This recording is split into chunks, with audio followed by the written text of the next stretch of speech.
നമ്മൾ ഇന്ന് ചെയ്യാൻ പോകുന്നത് സൊമാറ്റോ ഫുഡ് ഡെലിവറിയാണ്. അപ്പോൾ വീഡിയോയിലേക്ക് പോയാലോ. ഇനി സോണിൽ കയറി ലോഗിൻ ചെയ്യുക, അതാണ് ആദ്യത്തെ പരിപാടി.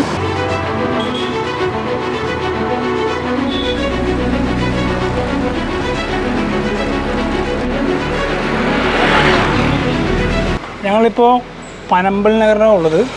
ഓർഡറൊന്നും വന്നിട്ടില്ല. വരുമ്പോൾ ഇവിടെ ബെല്ലടിക്കും. നമ്മൾ 10 മണിയായപ്പോഴത്തേക്കും ലോഗിൻ ചെയ്തതാണ്. 10:15 ആദ്യത്തെ ഓർഡർ വന്നിട്ടുണ്ട്. ഓക്കെ, അപ്പോൾ നമ്മൾ ഫുഡ് പിക്കപ്പ് ചെയ്യുന്ന സ്ഥലത്തെത്തി. അപ്പോൾ നമ്മുടെ ഫസ്റ്റ് ഓർഡർ കിട്ടിയിട്ടുണ്ട്. വാഴക്കാലിലേക്കാണ് ഓർഡർ. നമുക്ക് പോയാലോ.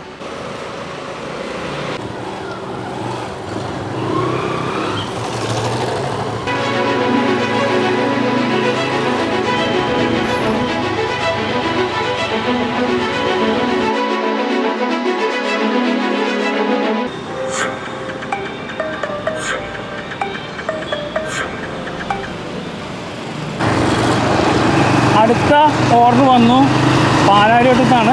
അത് ഞങ്ങൾ പാലാരിവട്ടത്തേക്ക് പോയിക്കൊണ്ടിരിക്കുകയാണ്. കോക്കോ ബ്ലൂസ് റെസ്റ്റോറൻറ്റ്, അവിടെ നിന്നാണ് രണ്ടാമത്തെ ഓർഡർ.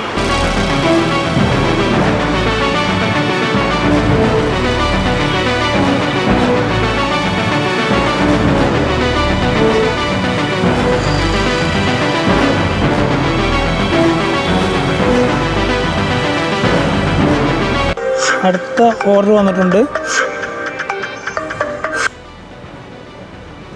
കച്ചേരിപ്പടിയാണ് ലൊക്കേഷൻ. നമുക്ക് മൂന്നാമത്തെ ഓർഡർ ലഭിച്ചിരിക്കുന്നത് ഹോട്ടൽ ശരവണ ഭവനിലാണ്. അങ്ങനെ അടുത്ത ഓർഡർ വന്നിരിക്കുകയാണ്. അടുത്ത ഓർഡർ എങ്ങോട്ട് വന്നേക്കണം?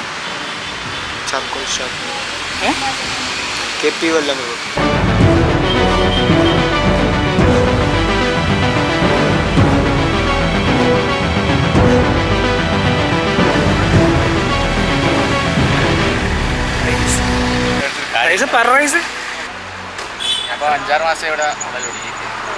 5-6 മാസം അല്ലേ? ഓക്കെ. പിന്നെ എവിടെയാണ് റൈസിൻ്റെ സ്ഥലം? എവിടെയാണ്? കാലിക്കറ്റാണ്. ഇവിടെ പഠിക്കാണോ അതോ വേറെ ജോലിയുണ്ടോ? പഠിക്കാണ്. അപ്പോൾ ഒഴിവ് ദിവസങ്ങളിലാണ് ഇത് ഓടുക? ആണല്ലേ. ഗ്യാപ്പ് കിട്ടുമ്പോഴത്തേക്ക് ഓടും.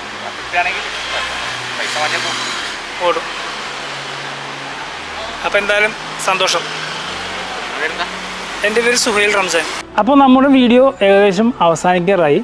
നമ്മൾ ഇന്ന് ഷൂട്ട് ചെയ്യാൻ പ്ലാൻ ചെയ്ത പല കാര്യങ്ങളും നമുക്ക് ഷൂട്ട് ചെയ്യാൻ സാധിച്ചിട്ടില്ല. കാരണം ഒന്ന്, ഇതിൻ്റെ പ്രൈവസി ഇഷ്യൂസ് ഉണ്ട്. കാരണം നമ്മൾ ഓർഡർ കൊണ്ട് കൊടുക്കാൻ പോകുമ്പോഴത്തേക്കും ക്ലയൻറ്റിൻ്റെ പ്രൈവസി പ്രശ്നങ്ങളുണ്ട്. സൊമാറ്റോ ഓടുന്ന മറ്റു പല കുട്ടികളെയും കണ്ടു. കുട്ടികൾ മാത്രമല്ല, പ്രായമായ ആൾക്കാർ ഓടുന്നുണ്ട്. അപ്പോൾ അവരെ കണ്ടിട്ട് ഞാനൊരു അഭിപ്രായങ്ങൾ ചോദിച്ചു.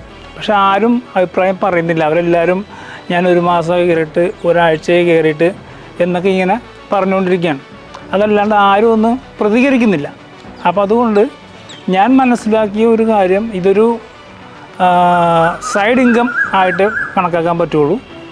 അപ്പോൾ എല്ലാവരും അങ്ങനെ തന്നെയാണ് പറയണത്. അവർ വേറെ ജോലിക്ക് പോകുന്നുണ്ട്, പഠിക്കാൻ പോകുന്നവരുണ്ട്. അവരൊക്കെ ഒരു സൈഡ് ഇൻകം ആയിട്ടാണ് ഇതിനെ കണക്കാക്കുന്നത്. ഒരാൾ പറഞ്ഞത്, അയാൾ ഇവിടെയുള്ളല്ല, അയാൾ ഡൽഹിയിലുള്ള ആളാണ്. അയാളുടെ ഫാമിലിയൊന്നും ഇല്ല. അയാൾ ഇവിടെ ഒറ്റക്കാണ് ഓടുന്നത്. അപ്പോൾ പുള്ളി പറയുന്നത് റൂം റെൻറ്റ്, പുള്ളിയുടെ ഭക്ഷണം, ഇതെല്ലാം കൂടി നോക്കുമ്പോഴത്തേക്കും നഷ്ടമാണ് എന്നാണ് പറയുന്നത്. അങ്ങനെ പല പല അഭിപ്രായങ്ങളും കാര്യങ്ങളും ഇന്നത്തെ ഈ വീഡിയോ ചെയ്യാൻ വന്നപ്പോഴത്തേക്കും ലഭിച്ചു. അത്തരം കാര്യങ്ങളാണ് ഞാൻ നിങ്ങളോട് ഷെയർ ചെയ്തത്. അപ്പോൾ ഈ വീഡിയോ നിങ്ങൾക്ക് ഇഷ്ടമായെന്ന് പ്രതീക്ഷിക്കുന്നു. മറ്റൊരു വീഡിയോയുമായിട്ട് വീണ്ടും കാണാം.